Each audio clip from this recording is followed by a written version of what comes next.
Welcome to RTV. నేను మీ Kaushalya. Johnny master issue గురించి మనందరికీ తెలిసిందే.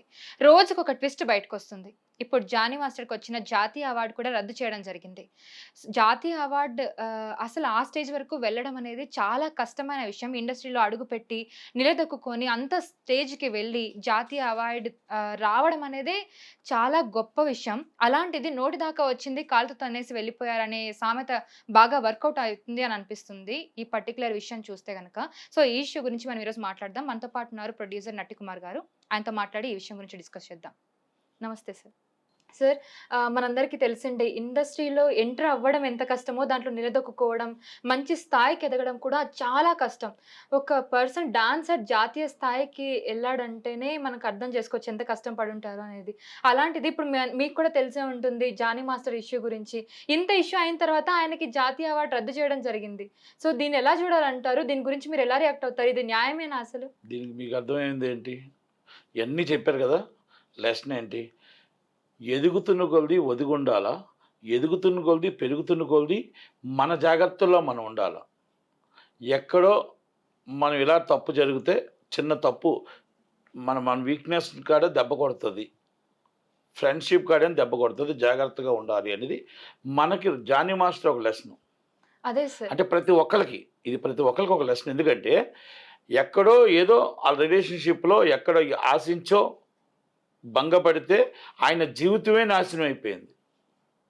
ఆయన జీవితమే సర్వనాశనం చేసింది ఒక ఒక ఒక సందర్భం. అమ్మాయి ఘటన అంటే అమ్మాయి ఘటన అవ్వచ్చు, ఇంకేదైనా అవ్వచ్చు మేబీ. అదే సార్. అంటే అలాంటివి మనకు లెసన్ ప్రతి ఒక్కరు కూడా ఇది తెలుసుకోవాల్సిన విషయం ఇది. రెండోది జానీ మాస్టర్ గారు మొత్తం టోటల్‌గా ఆయనకి అవార్డ్ వచ్చింది. ఆయన మొత్తం టోటల్‌గా చిన్నప్పటి నుంచి ఎదిగాడు. ఒక చిన్న కుటుంబం నుంచి పైకొచ్చాడు. ఈరోజు మొత్తం ఇండియాని గడగడలాడించి మొత్తం టోటల్‌గా డాన్స్ అంటే ఏంటో బుట్ట బొమ్మ అవ్వచ్చు, తిరు అవ్వచ్చు. Different songs. అవును సార్. అంటే ఏది ఏమైనా హిట్ డాన్స్ చేయగలడు అన్న ఒక ఆలోచన ఆయన తీసుకొచ్చిన వ్యక్తి జానీ మాస్టర్. అవును సార్. ఓకే. జానీ మాస్టర్ దగ్గర ఇది ఎన్ని జరిగే ఇన్వెస్టిగేషన్ వాళ్ళు నడుస్తుంది కాబట్టి. కానీ ఈ అవార్డ్ ఓల్డ్ పడడంలో మాత్రం కొంతమంది సినిమా ఇండస్ట్రీకి సంబంధించిన వాళ్ళు ఈయనకి కక్ష కట్టి కొంతమంది పేర్లొద్దు ఆళ్ళు మాత్రం కంపల్సరీ దీన్ని ఆపడానికి ప్రయత్నం చేశారు. ఆపారు. ఖచ్చితంగా దీని వెనక ఎవరో ఉన్నారనే అని చెప్పారు. 100% ఉన్న అమ్మాయికి ఆ అమ్మాయి అడుగుతుందల్లా నాకు న్యాయం చెయ్యండి. ఓకే. నాకు పని ఇవ్వండి. నాకు వర్క్ ఇవ్వండి. నేను చేసుకుంటా. నాకు సెక్యూరిటీ అంతే అడుగుతుంది ఆ అమ్మాయి. ఓకే. ఆ అమ్మాయి జానీ మాస్టర్‌ని ఏదో చేసేద్దాం. లేపోతే ఆ అమ్మాయి మొత్తం టోటల్‌గా అది ఆపేస్తాను, ఇది ఆపేస్తాను అని చెప్పట్లే. ఆమె 2 అడుగుతుంది. నేను జానీ మాస్టర్‌ని పెళ్లి చేసుకుంటా. నాకు నాకు పెళ్లి చేయండి అని అడుగుతుంది. అయితే పెళ్లి చేయండి అని అడుగుతున్నప్పుడు అక్కడ భార్య ఉంటుండగా, పిల్లలు ఉంటుండగా ఎలాగవుతుంది? సాధ్యం కాదు కదా! అవును సార్. కనుక అక్కడ ఏ విభేదాలు వచ్చాయి, ఏమొచ్చాయి అనేది ఇన్వెస్టిగేషన్‌లో తేలుతుంది తర్వాత విషయం. ఓకే. ఎందుకంటే నేను ఆడియో వచ్చిన దాన్ని బట్టి నేను చెప్తున్నా. ఓకే. ఇయన్నీ గూడా నేనేమంటున్నానంటే, ఈ అమ్మాయి కాకుండా ఈ అమ్మాయిని అడ్డు పెట్టుకొని జానీ మాస్టర్‌ని దెబ్బ కొట్టడానికి ఇండస్ట్రీలో ఎవరో ఒక పెద్దవాళ్ళు ఈ అమ్మాయిని దీనికి పావులా నడుపుతున్నారు. వాడుకుంటున్నారంటారు. వాడుతున్నారు. 100% వాడుకుంటున్నారు. త్వరలోనే అన్నీ బయటపడతాయి. అన్నీ బయటపెట్టి మొత్తం టోటల్‌గా ఏం చేయాలో, ఎలా చేయాలో మొత్తం అంతా బయటపడుతుంది. గట్టిగానే బాగుంటది. ఎందుకంటే నేను ఇంకోటి కూడా ఏం చెప్తున్నంటే, మీతో పాటు ఉన్న డాన్సర్స్‌కి, డాన్స్ మాస్టర్స్‌కి, అసిస్టెంట్స్‌కి ఒక జానీ మాస్టర్ జరిగిన అన్యాయాన్ని మీరు ఎవరు ఎత్తి చూప అడగపోతే, రేపు ఉదయాన్నే రేపు మీకు జరగొచ్చు, రేపు మీకు జరగొచ్చు, రేపు మీకు జరగొచ్చు, రేపు మీకు జరగొచ్చు. ఇలా ఈ విషయంలోనే సినిమా ఇండస్ట్రీలో 100% తప్పు జరుగుతుంది. ఎక్కడికో వెళ్ళిపోతుంది సినిమా ఇండస్ట్రీ. కనుక ఆ విషయంలో మనందరం కలిపి ఒక గొంతుగా మాట్లాడాలి. ఒక గొంతుగా చెప్పాలి. ఎవరు అంటే నేనేమంటానంటే కేస్ అనేది ఇన్వెస్టిగేషన్ కంపల్సరీ చేసుకుంటారు. కోర్టు వారు ఏ నిర్ణయం తీసుకుని నిర్ణయం తీసుకుంటారు. అవార్డును కూడా క్యాన్సల్ చేయండి అని చెప్పి రాసిన వాళ్ళు ఎవరు? ఓకే. ఆ వ్యక్తులు ఎవరు? అంత కక్ష ఎందుకు కడుతున్నారు? జానీ మాస్టర్ మీదే కాదు ఎంటైర్ డాన్స్ అంటే మన తెలుగువాడి గౌరవం మనకు అవార్డు అనేది ఒక చాలా అవును సార్. మన చాలా ప్రీషియస్ ఇండస్ట్రీకే అది గర్వమైన ఇండస్ట్రీకి. అవార్డుని దీనికి వద్దు అని అంటే ఇవ్వద్దు అని చెప్పడానికి ఎవరు ఈ మెయిల్ పంపించారు? అంటే అది ఇండస్ట్రీ పరంగా ఎవరైనా ఆ అమ్మాయిని ఇట్లా పావులా వాడుకుంటున్నారా? లేదా రాజకీయంగా ఏమైనా కుట్ర జరుగుతుందా? ఇండస్ట్రీ పరంగా. ఇండస్ట్రీ ఇండస్ట్రీ పరంగానే జరుగుతుంది పరంగానే మొత్తం. జరుగుతుంది. ఆ మెయిల్‌లు పంపించినోళ్ళు కూడా మాకు తెలుసు. కానీ త్వరలోనే అయన్నీ కూడా బయటపడతాయి. Okay sir. సరే మనం చూసుకుంటే గనక జానీ మాస్టర్ తప్పే చేశాడు. ఒక అమ్మాయి మైనర్ అమ్మాయి మీద లైంగిక దాడి చేయడం చాలా పెద్ద తప్పు. మైనర్ అని ఇంకా కానీ డిసైడ్ కాలేదు. ఇన్వెస్టిగేషన్ నడుస్తుంది. అదే సార్. అయన్నీ కూడా ప్రూవ్ అవ్వాలి. కానీ రేప్ కేస్ పెట్టడం అనేది ఏదైతే ఉందో స్టార్టింగ్ జరిగినప్పుడే రేప్ కేస్ పెట్టాలి. అలాంటిది సంవత్సరాలు గడిచిన తర్వాత ఇలా చేయడం అనేది అందుకని అంటున్నాను. ఇండస్ట్రీ ఎక్కడో తాది తప్పుతుంది. ఇండస్ట్రీలో ఇప్పుడైనా మీరందరూ కూడా గట్టిగా మాట్లాడకపోతే తప్పు తేడా వస్తుంది. దయచేసి మనందరం కూడా ఒక జానీ మాస్టర్ అవ్వచ్చు, లేకపోతే రేపు ఇంకొకళ్ళు అవ్వచ్చు, రేపు ఇంకొకళ్ళు అవ్వచ్చు. నిజంగానే సార్. దీంట్లోని ఇబ్బంది అవుతుంది ఇండస్ట్రీ కాబట్టి ఇండస్ట్రీని కాపాడుకోవడానికి మనం మాత్రం ఒక నడుం కట్టాలి. డాన్సర్స్ యూనియన్‌లో నేను అందరిని నా రిక్వెస్ట్ ఏంటంటే, ఇది ఆయనకు ఒక్కడికి జరిగిన అన్యాయం కాదు. ఎంటైర్ డాన్సర్స్ యూనియన్‌కి వచ్చిన అవార్డ్ అది. ఆ డాన్సర్స్ యూనియన్ అవార్డ్‌ను కూడా ఈరోజు ఆపారు అంటే, ఎవరు ఆపారు అనేది మీకు తెలుసు, నాకు తెలుసు, అందరికీ తెలుసు. ఈ అమ్మాయి విషయం కాదు. ఆపిన వాళ్ళని మనం కంపల్సరీ గట్టిగా అందరూ కూడా నాలాగే మాట్లాడమని నా రిక్వెస్ట్. ఎందుకంటే ఇప్పుడు నేనేంటంటే అది అన్నీ నాకు తెలిసి కూడా నేను ఎందుకు మాట్లాడలేనంటే కొంచెం టైం పడతది. ఓకే. సాక్ష్యాలతో సహా ముందుకొద్దాం. ఉన్నాయి. అన్నీ ఉన్నాయి. సాక్ష్యాలతో ఎవరు పంపించారో మెయిలు, ఎవరెవరు ఆపించారో అన్నీ తెలుసు నాకు. కమిటీకి ఎవరు చేశారో అన్నీ తెలుసు. కానీ ఏంటంటే ఇప్పుడు మనం మాట్లాడడం అనేది సందర్భం కాదు. ఆ సందర్భం వచ్చినప్పుడు కంపల్సరీ ఈ మాట్లాడతాం. ఇష్యూ ఎంత దూరం వెళ్ళే అవకాశం ఉంది సార్? అంటే ఆయన బయటికొచ్చే అవకాశం ఉంది. ఒకవేళ బయటికొస్తే ఇండస్ట్రీలో మళ్ళీ సేమ్ వర్క్స్ వచ్చే అవకాశాలున్నాయా? మళ్ళీ కొంతమంది అంటున్నారు బ్యాన్ చేసే అవకాశం ఉంది అని అంటున్నారు ఇండస్ట్రీలో.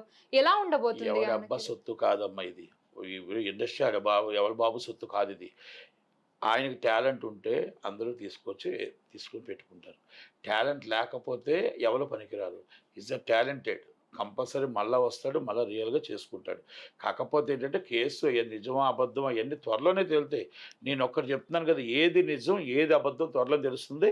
తెలిసినప్పుడు ఎవరైతే ఈ పాములా వాడినోళ్ళని పిల్టు పట్టుకొని బయటకి లాక్కొచ్చి అదే చాంబర్ ముందు రోడ్డు మీద నించోబెట్టి, ఇదే ప్రెస్ ముందు ఈ చేసిన ఎదవలకి ఆ ఎదవలు ఎవరు అనేది కూడా మీకు అందరికీ చెప్పడం జరుగుతుంది.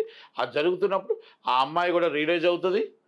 వీళ్ళు కూడా అందరూ రియలైజ్ అవుతారు. రియలైజ్ అయిన తర్వాత మీకు త్వరలోనే అన్నీ కూడా బయటపడతాయి. సార్ మనం కొన్ని ఆడియోస్ కూడా విన్నాం. దాన్ని బట్టి చూస్తే ఆ అమ్మాయి జానీ మాస్టర్‌ని లవ్ చేస్తుందని అర్థమైపోతుంది. అలాంటిది జానీ మాస్టర్ మీద కుట్ర జరుగుతుందని తెలిసినప్పుడు ఆ అమ్మాయి ఎందుకు హెల్ప్ చేస్తుంది వేరే వాళ్ళకి? అంటే ఆ అమ్మాయిని పావులా వాడుకుంటున్నారని చెప్పారు. ఇప్పుడు ఒక్క మాటమ్మా, నీకు మొత్తం టోటల్‌గా జానీ మాస్టర్ కంపెనీలు కావాలా? నువ్వు ఇండస్ట్రీలో మొత్తం జానీ మాస్టర్ అంత దానివి అవ్వాలా? నీకు కంపోజర్‌గా నీకు మంచి పేరుంది. నీకు అది చేస్తాం, ఇది చేస్తాం అంటే నమ్మరా? ఆ అమ్మాయి వచ్చిందే గోల్ అది. ఓకే. ఆ అమ్మాయి గోల్ ఏంటంటే నాకు ఏదైనా సరే నేను టాప్ కొరియోగ్రాఫర్ అవ్వాలని వచ్చింది. ఇప్పుడు అవతల మాట నమ్మింది. ఇంత దాకా అవుద్ది అనుకోవట్లేదు. ఇప్పుడు అంత ఆటోమేటిక్‌గా ఇరుక్కుంది. త్వరలోనే అన్నీ బయటపడతాయి. కంగారెందుకు? త్వరలోనే పడతాయి. సార్ ఈ తరహా కేసులు మనం చూసుకుంటే గనక రాజ్ తరుణ్ కానివ్వండి, మొన్న రాజ్ తరుణ్, నిన్న జానీ మాస్టర్, ఇప్పుడు మళ్ళీ హర్ష సాయి, ప్రతి ఒక్కళ్ళు కూడా వాళ్ళు కొన్ని ఇయర్స్ ఆఫ్ రిలేషన్‌షిప్స్ అంటున్నారు. మళ్ళీ రేప్ కేసు ఇందాకల మాట పెడుతున్నారు. చెప్పాను మీకు. ఎదుగుతున్న కొలది ఒదిగుండాలి. బాధ్యత పెరుగుతున్న కొలది మనం జాగ్రత్తగా ఉండాలి.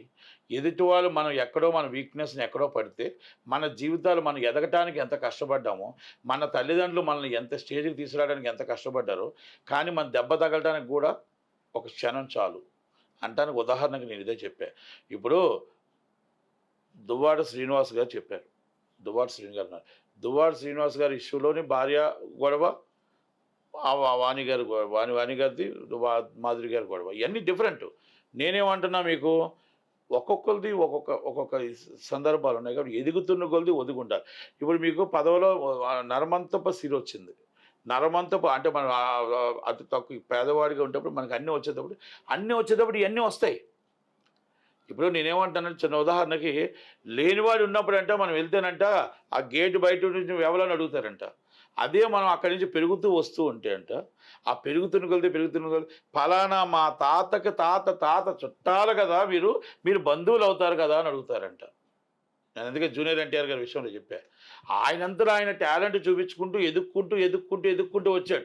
ఎదుగుతూ వచ్చిన తర్వాత ఫలానా చుట్టం కదా మీరు, మాకు ఫలానా రిలేషన్ కదా అని చెప్పుకుంటూ వచ్చారు తప్ప, ఆయన ఎదుగుదలకి ఎవరో అవసరం లేదు. ఆయన ఎదుగుదలకి జూనియర్ ఎన్టీఆర్ గారి ఎదుగుదలకి ఎవరు అవసరము ఎవరు రాలేదు. ఏ బంధుత్వాలు రాలేదు. ఆయనకి చేసింది తల్లి సపోర్టు, ఆయనకి చేసింది తండ్రి సపోర్టు, ఆయనే ఇండివిడ్యువల్‌గా నించున్నాడు. సో, అంటే మొత్తానికి ఉదాహరణకి అదే నేను సార్. ఇది అక్కడ ఎందుకు తీసుకొచ్చానంటే అలాగే మనమంట ఎదుగుతున్న కొలది ఒదిగుండాలి. మీరు జూనియర్ ఎన్టీఆర్ గారిని మీరు ఉదాహరణకు చూసుకోండి. ఆయన ఎంత ఎదుగుతున్నాడో అంత అంత లోలోనే ఉంటాడు. మీకెప్పుడు కూడా చాలా జాగ్రత్తగా ఉంటాడు. అవును సార్. చక్కగా అందుకనేసనంటానంటే ఉదాహరణకు నేను ఆయన్ని చెప్పుకుంటూ వచ్చాను. అలాగా ప్రతి ఒక్కరిని గూడా మన జాగ్రత్తల్లో మనం ఉండాల. మన జాగ్రత్తలో మనం లేకపోతే మన జీవితం సర్వనాశనం అయిపోతది. లైఫ్ ఈజ్ మీకు రాజకీయ నిర్ణయానికి జీవితం కలమ తల్లి జీవితం ఇచ్చింది. నిలబడు అని. నేను నిలబడను అని చెప్పేసి ఇంకో దారి ఎతుక్కున్నాడు. ఒక్కొక్కళ్ళు ఒక్కొక్క దారి ఎతుక్కుంటున్నారు. అది ఆళ్ళిష్టం. అవును. అంటే నేనేమంటంటే అది లవ్ అఫేరా, రిలేషన్‌షిప్పా నేను ఇంకోటని నేను చెప్పట్లే. ఇక్కడ గూడా ఏదైనా సరే జానీ మాస్టర్‌కి మంచి లైఫు, మంచి భార్య, మంచి పిల్లలు ఇచ్చారు. ఇచ్చిన తర్వాత అమ్మాయి అసిస్టెంట్‌గా ఆ అమ్మాయి బ్లాక్‌మెయిల్ చేసిందా? ఆయన ఆ అమ్మాయి దాంట్లో పడ్డాడా? ఇయన్నీ తర్వాత విషయాలు ఇన్వెస్టిగేషన్ నడుస్తుంది. కానీ నాశనం అయిపోయింది ఏంటో తెలుసా? ఆయన కెరియర్. రోడ్డు మీద పడిపోయింది ఏంటో తెలుసా? ఆమె భార్య, ఆమె పిల్లలు. ఒక కుటుంబం. ఇది ఒక కుటుంబం. ఇది మనం తెలుసుకోవాల్సిందేంటి ప్రతి ఒక్కళ్ళు ఇది జరుగుతుంది. ఈ తప్పు జరిగితే ఇలా జరుగుతది. అందుకే మనం జాగ్రత్తగా ఉండాలి అని తెలుసుకోవాలి. సార్ ఇంకొకటి సార్, ఏది జరిగినా కూడా అమ్మాయిలకి ఫేవర్‌గానే చట్టం ఉందని చెప్తూ ఉంటారు గదా! సో, చట్టం గూడా ఏమైనా మారాల్సిన అవకాశం ఉందా? చట్టంతో మారాలని లేదమ్మా. అబ్బాయిలకు కూడా చట్టం ఉంది. అమ్మాయిలకు కూడా అంత గుడ్డిగా పెట్టేస్తానంటే దానికి కూడా ఇన్వెస్టిగేషన్ ఉంది. కాకపోతే ఫస్ట్ అరెస్ట్ చేస్తారు. పాపం మొత్తం కెరియర్ దెబ్బతింటుంది. అంతకని ఇంక వేరేదేం లేదు. ఈ ఇన్వెస్టిగేషన్ చేసిన తర్వాత నిజాలేంటో బయటకొచ్చిన తర్వాత ఆ అమ్మాయి మీద, వాళ్ళ తల్లి మీద కూడా రివర్స్ కేస్ పడతది తేడా సార్, వస్తే. ఇండస్ట్రీలో ఇలాంటి వార్తలు విన్నప్పుడు ఎవరైనా యాస్పైరెంట్స్ ఎవరైనా ఉంటే యాక్టర్స్ అవ్వాలి గానీ, ఆర్టిస్ట్ అవ్వాలని కానీ, నిజంగానే ఇలాగా క్యారెక్టర్ లూజ్ చేసుకుంటే కానీ వాళ్ళు ఎదగలేరేమో అనే విధంగా ఇలాంటి ఇన్సిడెంట్స్ చూస్తే అనిపిస్తుంది. నిజమేనా సార్ ఇది? అది తప్పమ్మా అది. అది తప్పు. ఇండస్ట్రీ నేను అంటేనే చిన్న మాట మేబీ అడుగుతా. అదే సార్. నేను అడుగుతా. నీకు టాలెంట్ ఉంటేనే యాంకర్ ఇచ్చారా? లేకపోతే టాలెంట్ లేకుండా యాంకరింగ్ ఇచ్చారా? టాలెంట్ ఉంటేనే ఇస్తారు కదా! సార్. టాలెంట్ లేకుండా నువ్వొచ్చేసి ఇలా పెట్టుకొని వచ్చి నేను దేనికైనా సరే రెడీ సార్ అంటే వస్తదా? రాదుగా తల్లి. అది. అంటే ఫస్టు మన దాంట్లో నిజాయితీ ఉండాలి. మన దాంట్లో టాలెంట్ ఉండాల. మనం నిజాయితీ ఉన్న తర్వాత ఆడెవడో అడుగుతాడు. వాడెవడో తప్పు చేసి నువ్వు వస్తావా అని అడుగుతప్పుడు లాగి చెప్పుతో కొడతావా? లేపోతే నాకు నువ్వు క్యారెక్టర్ ఇస్తే వచ్చేస్తానంటావా? అంటే నీ క్యారెక్టర్ అంత వీకా? నువ్వు ఇప్పుడు మనకు కూడా నిజాయితీ ఉంది కదా! అవును. మనకు కూడా పరువు ఉంది కదా! అవునా కదా? అవును సార్. కరెక్ట్. అంటే అక్కడ నువ్వెక్కడో వీక్‌నెస్‌లో పడుతున్నావు. అది నీ తప్పు.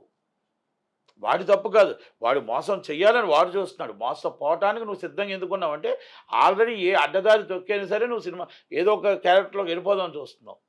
అది నీ తప్పు కదా! అంతే సార్. వాడి తప్పు కాదు కదా!